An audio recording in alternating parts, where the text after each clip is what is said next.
Bienvenue Gordon W. Fulton. Voilà, vous vous intéressez plus globalement au patrimoine. Vous êtes ancien directeur national des recherches historiques de l'agence Parks au Canada, où vous nous emmenez maintenant.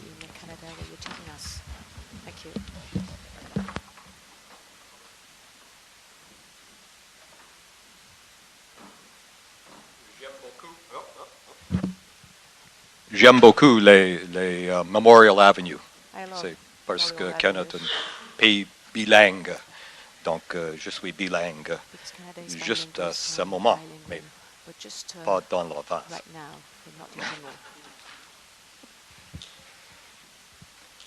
We're going to talk about the Memorial Nous avons parlé donc des avenues commémoratives au Canada. Et comme vous le savez, donc dans mon pays, nous avons des voies de commémoration, des avenues commémoratives.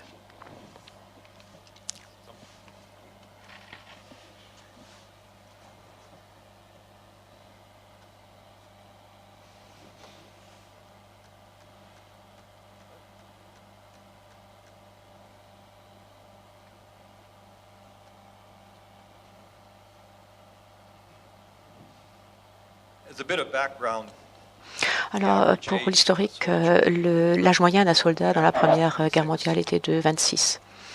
and 80% of the Et 80% des soldats, 600 000 soldats au Canada, étaient des jeunes, étaient célibataires. C'était ce sont de jeunes hommes, en fait, en ce qui concerne le Canada. Et donc, ce qui est intéressant, c'est que le premier contingent de du corps expéditionnaire, eh bien, là, 70% 73% of the first contingent of the Australians étaient donc du Royaume-Uni, étaient du Royaume-Uni. Les autres, d'autres étaient donc natifs. Et donc, c'était des jeunes, c'était vraiment des soldats très jeunes, et la majorité était donc britannique.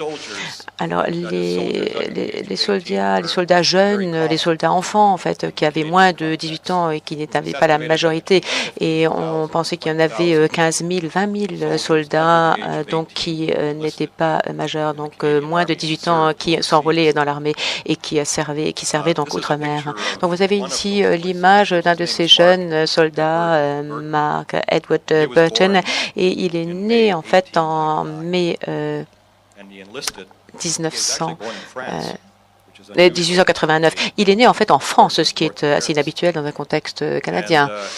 Et donc, il s'est enrôlé dans l'armée canadienne après avoir émigré en 1906, en disant qu'il avait tout simplement qu'il avait 18 ans et 6 mois, et en fait, il n'avait que 15 ans.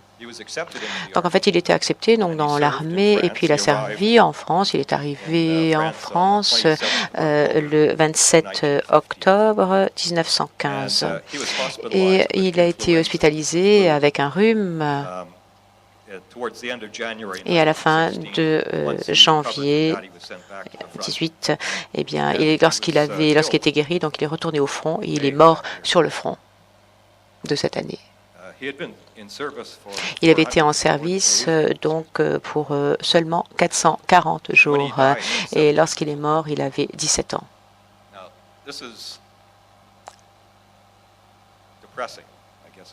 Je pense que c'est déprimant, en fait. C'est le terme que je cherchais, mais c'était juste habituel. Clarence Simpson également, de la côte est du Canada, qui est enrôlé également à l'âge de 13 ans, un très jeune dans l'armée canadienne, et qui est allé à l'étranger, qui portait toujours son uniforme lorsqu'il a servi l'armée. Et puis, il avait 17 ans, et il commandait déjà des troupes à cette époque. Et donc, il y a aussi quand même des histoires positives. Et vous avez le bataillon canadien numéro 10 dans lequel Burton a servi. Et si vous observez l'image, vous voyez sur cette photo des soldats qui paraissent très très jeunes. Simplement pour vous dire que ce n'est pas un phénomène canadien. Vous voyez ici donc la tranchée allemande. Et donc si vous regardez un peu cette image, eh bien vous observerez qu'il y a au moins en tout cas un soldat qui paraît très jeune. Là, c'est où Burton est mort, donc en Belgique. Alors j'aime bien les arbres. Je ne suis pas spécialement une personne de la nature, mais j'aime bien. Il y a différents endroits du pays, donc l'idée a commencé à être attrayante, l'idée de pouvoir créer des arbres en tant que mémorial et d'arbres commémoratifs. Et l'idée donc d'avoir un arbre comme monument aux morts a été repris au Canada avec des avenues où il y a des érables qui ont été plantés en avril 1917 pour simplement honorer les anciens écoliers de l'école de Victoria qui avaient fait le sacrifice et donc et également le club des femmes également avait fait construire un mémorial et l'école Victoria avec les différentes listes des honneurs rendus comprenait également Burton, ce jeune soldat qui était mort. Vous voyez ici l'avenue de Victoria et l'aspect qu'elle avait donc en 1975. Vous voyez aujourd'hui où on en est, même image donc sous un angle différent de cette photo qui a été prise où on a retiré les arbres. Il y a quelques années, à peu près à la même année où on a retiré ces arbres, il y a simplement le bâtiment de l'école qui a été étendu. 415 kilomètres à Halifax, sur la côte canadienne. Des arbres ont été plantés en 1913 avant la guerre par l'école locale, par George McGann Sylvester, et qui est dédié en mémorial. Ça a été lorsqu'il est décédé en guerre en 1916, donc sur le champ de bataille. Vous avez une image ici avec une plaque, donc et sa photo qui a été installée avec les arbres qui ont été plantés à cette époque. Et puis vous voyez ici ce que l'on voit aujourd'hui. Après quelques années, les arbres ont été retirés et puis comme vous le voyez, eh bien le bâtiment a été étendu sur la gauche. Alors, je ne suis pas sûr que cette extension vaut pour les arbres qui étaient retirés, mais enfin voilà, c'est la situation.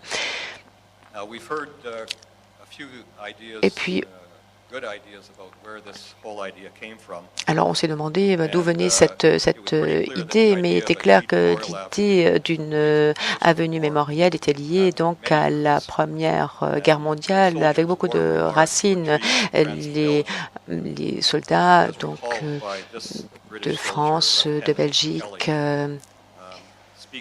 avec le lieutenant Richard Barrett Kelly qui explique donc la significatif, la symbolique de ces arbres. Voyons ici des images et de ce à quoi il pensait. Lorsqu'il pensait à ces arbres, eh bien on voit d'après cette image quel était le symbole du sacrifice en Belgique. On a vu également les photos de Paul Nash et les peintures réalisées par Paul Nash. Et puis nous avons également entendu parler du Gillespie, le second lieutenant, et David en a bien parlé. Les avenues étaient très importantes pour les Canadiens. Lorsque au déroulé de la guerre et vers la fin de la guerre, on voyait des personnes qui partaient et qui quittaient donc cette avenue, où il y avait donc quand même des événements positifs finalement qui se passaient également dans cette avenue. Il y a ici un endroit où on pouvait récupérer, on pouvait se reposer un petit peu. Et lorsque la guerre s'est terminée, lorsque cette affreuse guerre s'est terminée, eh bien les Canadiens ont parcouru cette avenue. Cette avenue qui en fait existe encore à l'heure actuelle. La guerre donc terminée, d'après ce slide que vous pouvez lire. Et puis ici, donc, il y a eu un phénomène international qui s'est produit. C'est l'idée de rendre hommage et de garder la mémoire pour ces personnes qui avaient sacrifié leur vie. Cette idée s'est répandue et on voulait faire en sorte que la mémoire ne soit jamais perdue, que l'on n'oublie jamais. Et donc, vous voyez ici un extrait donc d'un journal australien avec Singapour également qui en a parlé, Londres en a parlé, Singapour en a parlé, et tout cet aspect du souvenir a été publié dans la presse. Et des associations également qui essayaient de se mobiliser pour réaliser des actions. par rapport à des statues, à des obélisques, et c'est de trouver des alternatives également à ces monuments qui n'avaient aucun but sinon la reconnaissance et le souvenir.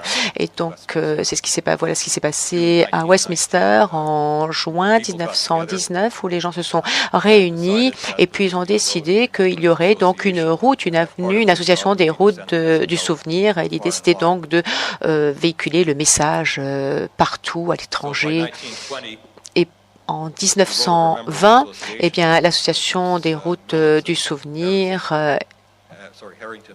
avec Harrington Morrison, une personne donc, qui a envoyé des courriers partout pour essayer d'encourager les populations à participer à ce programme pour pouvoir donc promouvoir eh bien l'embellissement de la région avec des avenues de souvenirs avec des arbres pour la mémoire des soldats. Et puis en octobre 1918, un pamphlet a été envoyé donc à Victoria, et donc je vais essayer de faire une petite généalogie rapide de cette idée qui a été développée.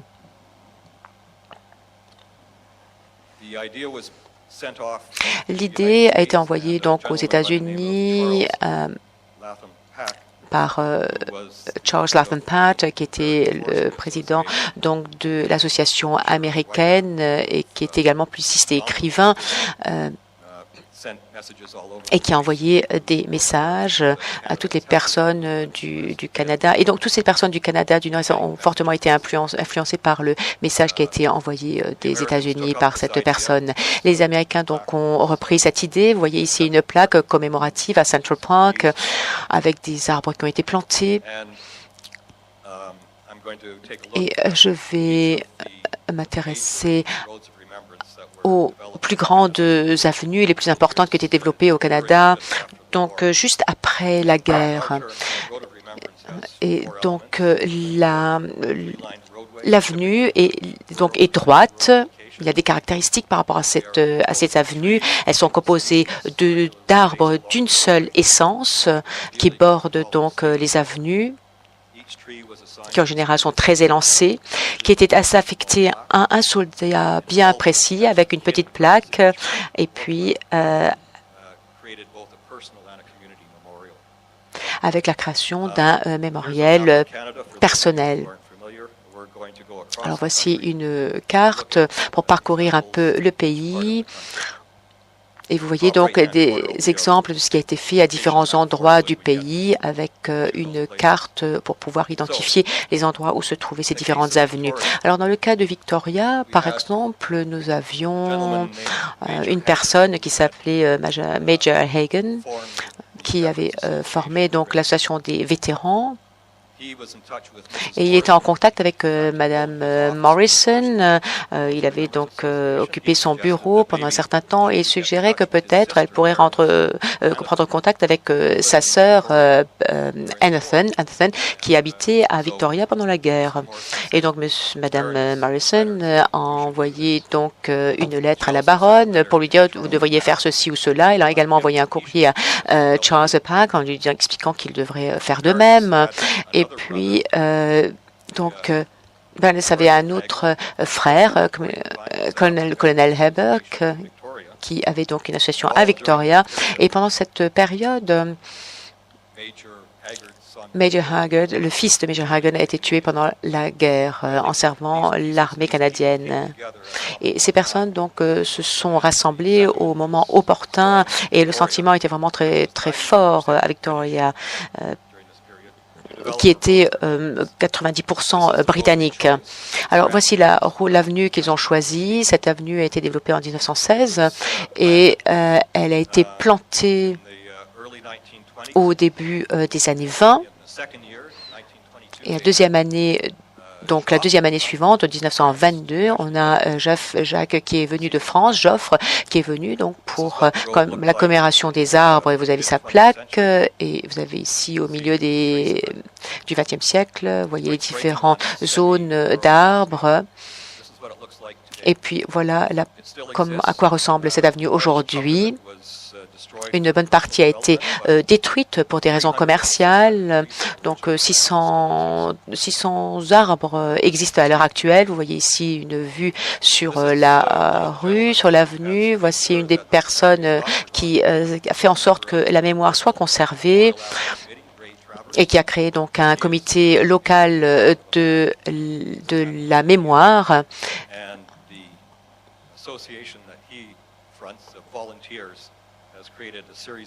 Et donc cette association a développé donc une série de plaques et de plaques signalétiques également, de manière à commémorer la mémoire de ces soldats et pour faire en sorte qu'ils ne soient jamais oubliés. Ici, un arbre a été planté pour commémorer la mémoire d'un soldat qui est mort en Afghanistan.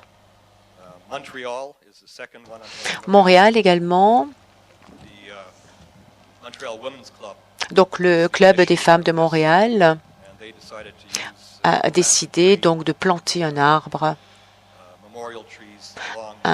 commémoratif le long de cette avenue dans la ville de Montréal, qui était pratiquement vide et sans arbres.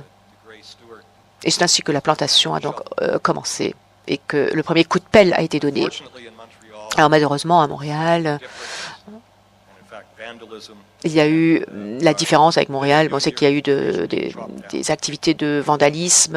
On a abattu certains arbres, et vous voyez ici une photo en des années 30, où également, là, on a abattu certains arbres également pour des fins commerciales.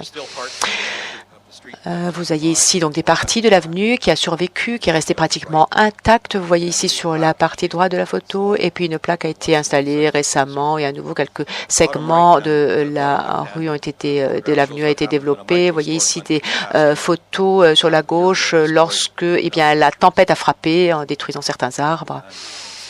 Et puis, l'avenue Mémorial donc, a été renommée et a été déplacée, si bien que vous voyez ici maintenant la nouvelle avenue de la commémoration. La Chambre de commerce également et artisanale se sont réunis et en mai 22, ils ont planté leurs premiers arbres commémoratifs. Et donc, il y en avait 278 arbres par la suite dans cette avenue commémorative. À nouveau, donc, des parties ont survécu. Comme vous voyez ici à gauche, l'avenue a dû être élargie, ce qui fait qu'on a dû procéder à des transformations. Quelques arbres ont été démolis.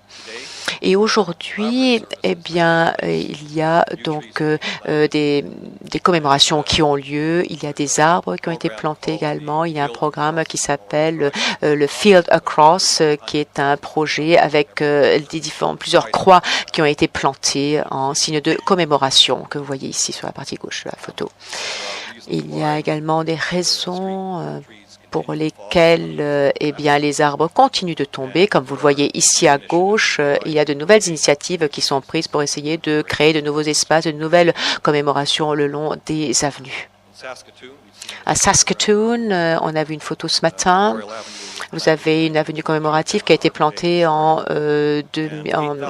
1922 avec le jour de l'arbre, Arbor Day, qui a donc été démarré avec l'inauguration donc de cette avenue commémorative. D'autres photos moins récentes où vous avez chaque arbre qui est dédié donc à chaque individu dans cette avenue commémorative, avec un certificat également qui donc atteste de l'hommage rendu à chaque individu. Alors vous avez cette plaque ici, cette avenue qui est restée pratiquement intacte avec une plaque commémorative. En 1922, des cérémonies également qui continuent d'avoir lieu dans ce cimetière avec de nouvelles plaques qui sont apposées en commémoration de tous ceux qui ont servi et ceux qui sont tombés à la guerre. Alors, à Hamilton, Ontario, avec une rue qui a démarré en 1923 avec 75 kilomètres de longueur. Alors malheureusement, le programme de construction de l'autoroute est arrivé dans les années 30. Donc l'avenue n'a pas duré très longtemps. Et vous voyez ici la photo de cette autoroute et de ce à quoi elle ressemble. C'était la première autoroute du style Autobahn, style autoroute allemande. Alors, vous voyez ici une photo donc antérieure et récente à Ontario. Et je pense qu'à gauche, vous voyez les arbres, mais il n'y a pas grand-chose qui a survécu. À l'heure d'aujourd'hui, les plaques ont été retirées et a été rassemblées, donc à un endroit unique. Et puis, il y a des plantations qui continuent à se produire et on étend donc la plantation des arbres sous forme de symboles commémoratifs. Winnipeg, en octobre, vous voyez ici les ailes latérales d'une université avec une plantation d'ormes, donc en mémoire de ces étudiants de l'université qui sont morts.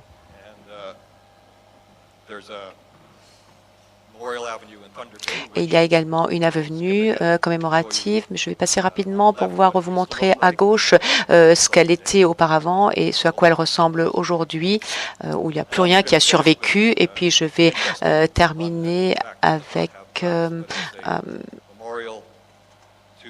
c'est un mémoire en mémoire aux soldats japonais pendant la Première Guerre mondiale en ligne. Vous avez donc un cerisier japonais en fleurs. C'était aux années 30, en commémoration. Donc. Et voilà, je vais m'arrêter ici. Merci.